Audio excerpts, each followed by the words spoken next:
तो कोई रोक नहीं सकता है। और राजेश राम एक फ्यूज बल्ब है, जिसे नेतृत्व का आधार नहीं है, जनहित के मुद्दों से कोई मतलब नहीं है। आदित्य पासवान को क्या दिखाएगा? वो आदमी पैदा नहीं हुआ है कि जो मेरे आवाज को रोक सके और दबा सके। अगर ये आरक्षण को फिर से लाया गया तो पूरे बिहार के लोग इस पे पीआईएल दाखिल करेंगे, और बिहार का जितना भी बहुजन संगठन है, दलित संगठन है, आदित्य पासवान और हमारे जितने भी साथी हैं, बड़े रूप में बिहार में सड़क पर उतरेंगे, इसका विरोध करेंगे। प्रदेश अध्यक्ष की औकात नहीं है कि आदित्य पासवान को रास्ता दिखा दे। जो उन्होंने निष्कासन का चिट्ठी निकाला, वो निष्कासन ही फर्जी था, क्योंकि ऑर्गेनाइजेशन सेक्रेटरी केसी वेणुगोपाल जी ने स्पष्ट कहा है कि किसी का निष्कासन नहीं हुआ है, किसी को पार्टी से शो कॉज नहीं मिला है, किसी को बाहर नहीं किया गया है। राजेश राम आदित्य पासवान को क्या दिखाएगा? पार्टी कोई और दूसरा हो, लेकिन ये जरूर ध्यान रखिएगा। अब जो लोग मुझे सुन रहे हैं वो याद रखेंगे इस चीज को कि 2030 का चुनाव राजेश राम कांग्रेस पार्टी से नहीं चुनाव लड़ेगा। नमस्कार, आप देख रहे हैं चौकस भारत और मैं ब्रजेंद्र। विधानसभा का सत्र चल रहा है, बजट सत्र। कई मुद्दे उठाए जा रहे हैं। कुछ सुगबुगाहट जो है वो आरक्षण को लेकर के भी देखी जा रही है। आरक्षण की अगर बात करें तो जाति आधारित जो जनगणना है 2023 की, उसके बाद से ही बिहार सरकार ने आरक्षण में तब्दीली की है, यानी जो आरक्षण प्रतिशतता है उसमें तब्दीली की। और अब ये कहा जा रहा है कि भैया 75% आरक्षण बिहार के लोगों को दिया जा रहा है। कुछ आंकड़े हैं जो हम आपको बताते हैं कि अत्यंत पिछड़ा वर्ग जो है ईबीसी, उसको 25% है, पिछड़ा वर्ग को बीसी जो 18% है, अनुसूचित जाति यानी एससी को 20% है, अनुसूचित जनजाति यानी एसटी जो है उनको 2% है, और ईडब्ल्यूएस 10% है। लेकिन स्थिति क्या है? अब जो लफड़ा है या पेच जहां फंस रहा है वो ये है कि ये आरक्षण के मुखिया होंगे कौन, किसको कहां कितना आरक्षण मिलना चाहिए, कौन जाति किस आरक्षण के श्रेणी में जाएगा, इसके लिए जो मुख्य रूप से कर्ता धर्ता है वो कौन है? कई लोग खड़े हो रहे हैं, सदन में भी देखे गए हैं। एक आईपी गुप्ता जी हैं, वो भी लगातार इस मुद्दे को उठाते हैं। लेकिन कुछ अहम सवाल अब हम करेंगे, उसके लिए हमने कांग्रेसी हैं हमारे साथ, आदित्य पासवान जी, पहले सेवा दल के अध्यक्ष रहा करते थे। अब जो है कुछ मामला इनके साथ भी हुआ था, वो भी हम चर्चा करेंगे इस बीच में कि क्या हुआ है। तो इन्हीं से हम कुछ बातों को साझा कर रहे हैं। आदित्य जी, जिस तरह का माहौल बन रहा है आरक्षण को लेकर, नहीं लगता है कि अब ये मजाक बनते जा रहा है बिहार में आरक्षण की पद्धति? देखिए, राजनीतिक फायदे के लिए इसका बेजा इस्तेमाल किया जा रहा है। अति पिछड़ा में जो समाज पहले से है वो अनुसूचित जाति में आने के लिए जान प्राण दे रहा है, तो कोई मतलब नहीं है। सबसे पहले लोगों को यह समझना होगा कि आरक्षण का आधार क्या रहा है। पूरे देश में आरक्षण की शुरुआत अनुसूचित जाति को आरक्षण देने से हुई, और अनुसूचित जाति को आरक्षण क्यों मिला? अनुसूचित जाति को आरक्षण अस्पृश्यता के आधार पर आरक्षण दिया गया। ये आदित्य जी ठीक है, वो मानते हैं। हाँ। जो शुरुआती दौर थी उसी पे उसका था, लेकिन अब जो है वो आधार बदल गए हैं। नहीं, आधार 4 हैं आरक्षण प्राप्त करने के, जिसमें एक सामाजिक स्तर पे आप पीछे हुए हैं, शैक्षणिक स्तर पे आप पिछड़ा हुआ है, आर्थिक स्तर पे आप पिछड़े हुए हैं, अगर आपकी भागीदारी राजनीति में नहीं है उस आधार पर आप पिछड़े हुए हैं। तो कई आधार जो है, अब तो क्रीमी लेयर का भी मसला सामने आ गया कि जो ओबीसी क्रीमी लेयर में है उनको भी आरक्षण से वंचित किया जाना चाहिए। तो सिर्फ अस्पृश्यता जो है उस आधार को कोट करना, ये कहाँ तक समीचीन है? नहीं, I was coming on that point only. आपने मुझे बीच में रोक दिया। जो अनुसूचित जाति का आरक्षण है जी, वो उसका आधार अस्पृश्यता रहा है, आर्थिक कभी नहीं रहा है। अच्छा। ईडब्ल्यूएस आया आर्थिक आधार पे, बाकी जो आप चीजें बोल रहे हैं राजनीतिक और सामाजिक आधार जो है वो अलग चीज है। मैं अनुसूचित जाति के आरक्षण की बात कर रहा हूं कि जिसका आधार हमेशा से अनटचेबिलिटी रहा है, आर्थिक आधार कभी नहीं रहा है। आज ईडब्ल्यूएस का भी लाभ ले रहे हैं, सरकार ने ईडब्ल्यूएस दिया है। तो पहला तो मेरा सवाल है कि आज अगर अनुसूचित जाति में किसी भी दूसरे समाज को अगर अनुसूचित जाति में आरक्षण देने की बात की जा रही है, तो पहले जो हमारा जो नंबर्स जो बढ़े हैं, हमारे जो संख्या बढ़ी है, क्या उस हिसाब से अनुसूचित जाति का आरक्षण बढ़ा है? नहीं बढ़ा है।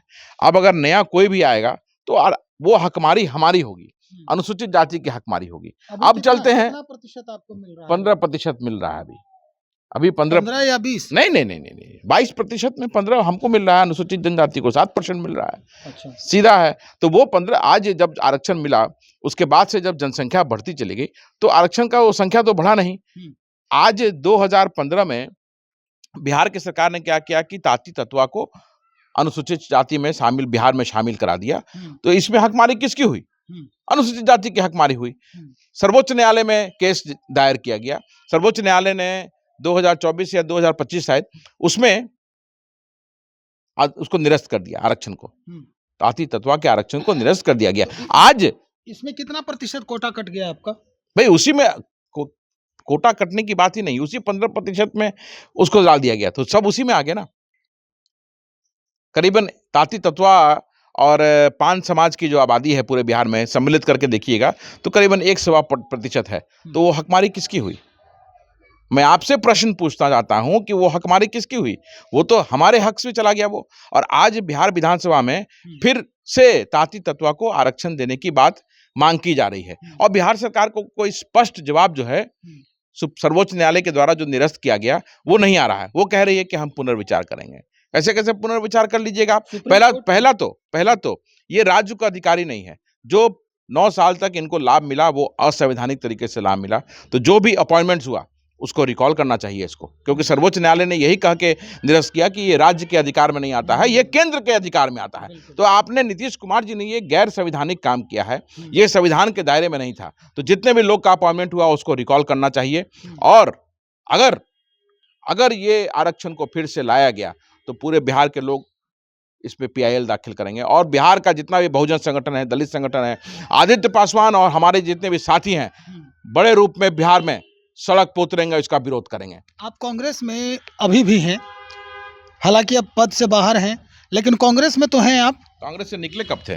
नहीं, आपको निष्कासित किया गया था। अरे उस निष्कासन का कोई वैल्यू है ही नहीं जिसमें ऑर्गेनाइजेशन सेक्रेटरी का उसमें दस्तखत ही नहीं हो। स्पष्ट KC वेणुगोपाल जी जो ऑर्गेनाइजेशन सेक्रेटरी हैं उन्होंने स्पष्ट अपना बयान दिया है कि किसी को नहीं निकाला गया है, किसी को सस्पेंड नहीं किया गया है। आदित्य पासवान को छोड़ के सब अपना अपना काम कर रहे हैं। कंचन जी जमुई की जिलाध्यक्ष जाइए देखिए काम कर रही हैं। हमारा नेतृत्व से लड़ाई है, हम उस कमजोर नेतृत्व को नहीं मानते हैं और जब तक वो नेतृत्व रहेगा बिहार अध्यक्ष के पद पर तब तक आदित्य पासवान सदाकत आश्रम नहीं जाएगा। कांग्रेस ने फिर दलितों के इस मामले की रक्षा क्यों नहीं की अभी तक? आप किसके बारे में बोल रहे हैं? बिहार कांग्रेस अध्यक्ष के बारे में? तो जो फ्यूज बल्ब है जिसको समझ ही नहीं है वो क्या करेगा? सारे मुद्दों को तो मैं उठा रहा हूं। आप एक फ्यूज बल्ब से जो नेतृत्व का जिसके पास आधार ही नहीं है, आप क्या एक्सपेक्ट करते हैं उस व्यक्ति से जिसको समझ ही नहीं है कि राजनीतिक सूझबूझ ही नहीं है कि जनहित के मुद्दे को बढ़ चढ़ के उठाना चाहिए, लेकिन वो व्यक्ति उठाता ही नहीं है। कांग्रेस पार्टी की अगर हम बात करें तो कांग्रेस पार्टी भी जातीय जनगणना की बात करती है, लेकिन जहां ये मामला फंस रहा है बिहार के संदर्भ में, तो जो कांग्रेस के आला कमान है या और जो बड़े नेता हैं इस पर चर्चा क्यों नहीं करते? नहीं, बिल्कुल चर्चा करेंगे। ये तो अभी तुरंत हुआ है, बिल्कुल। और सब लोग मिल करके प्रदेश से लेकर के केंद्र जो हमारा सेंट्रल कांग्रेस है, सब लोग इसकी चर्चा करेंगे और जब समय आएगा अगर बिहार सरकार ऐसा करेगी तो सब लोग इसका विरोध करेंगे। महागठबंधन में है तेजस्वी यादव या RJD जो है, क्या आरक्षण की अगर बात करते हैं, मुद्दे का इस्तेमाल करते हैं, तो क्या वो सिर्फ वोट बैंक साधने के लिए करते हैं? क्या उनके ज़हन में ये पूरा मुद्दा नहीं है, ये मसला नहीं है कि आपकी हकमारी हो रही है आपके आरक्षण कोटे से? ये मैं इस प्रश्न का उत्तर मैं कैसे दे सकता हूँ? राष्ट्रीय जनता दल के लोग क्या सोचते हैं, तेजस्वी यादव क्या सोचते हैं, इसका उत्तर मैं तो दे सकता नहीं हूँ।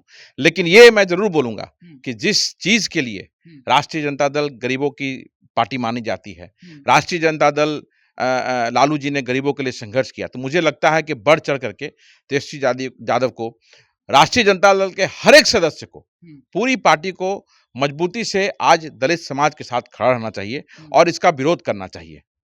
ये उनको जरूर करना चाहिए। बिल्कुल, चलिए हम आखिरी सवाल और पूछ लेते हैं आपसे। आपका जो कांग्रेस पार्टी से निष्कासन हुआ है, जैसा कि आप खुद बताते रहते हैं अक्सर वो इंटरव्यूज़ में कि कुछ लोगों ने मिलकर आपके साथ साजिश की है, तो क्या जो टिकट विवाद था उसको आपने उजागर किया और उसमें आपका निष्कासन हुआ है? तो दलित जो विवाद है या दलित नेताओं को जो दबाने की कोशिश की है, तो इसकी रक्षा कांग्रेस पार्टी क्यों नहीं कर पा रही है? क्या कहीं न कहीं उनकी मनसा नहीं है दलितों को संरक्षित करने की? नहीं, बिल्कुल कांग्रेस पार्टी का इसमें मुझे वरदहस्त प्राप्त है। राहुल गांधी जी, केसी वेणुगोपाल जी का मुझे आशीर्वाद प्राप्त है। मतलब जिसको आशीर्वाद प्राप्त रहेगा आदित्य जी, राहुल जी का या सोनिया गांधी जी का या वेणुगोपाल जी का, उनको कोई प्रदेश अध्यक्ष रास्ता दिखा सकता है क्या बाहर का? मैं वही तो कह रहा हूँ, आपने बीच में फिर मुझे काट दिया। प्रदेश अध्यक्ष की औकात नहीं है कि आदित्य पासवान को रास्ता दिखा दे।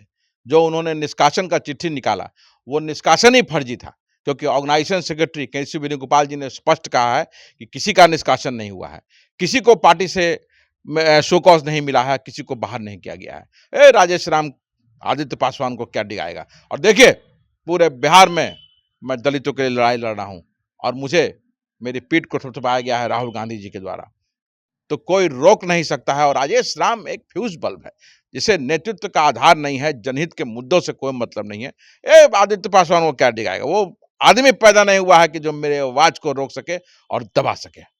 लेकिन अभी बिहार को संभाल वही रहे हैं कांग्रेस वो तो पार्टी। देखिए, जब तक है तब तक है, किसी दिन भी उनका कमान कट जाएगा और वो आउट हो जाएंगे। नहीं, और मतलब मैं आप सुन एक लीजिए, समय सीमा तो होगी। और मैं सुन बहुत जल्दी उनका कमान कटने वाला है। आपको सूचना मिली है क्या? मैं बोल रहा हूँ, आपको बता रहा हूँ ना, ऐसे तो हल्के में बात नहीं करना है।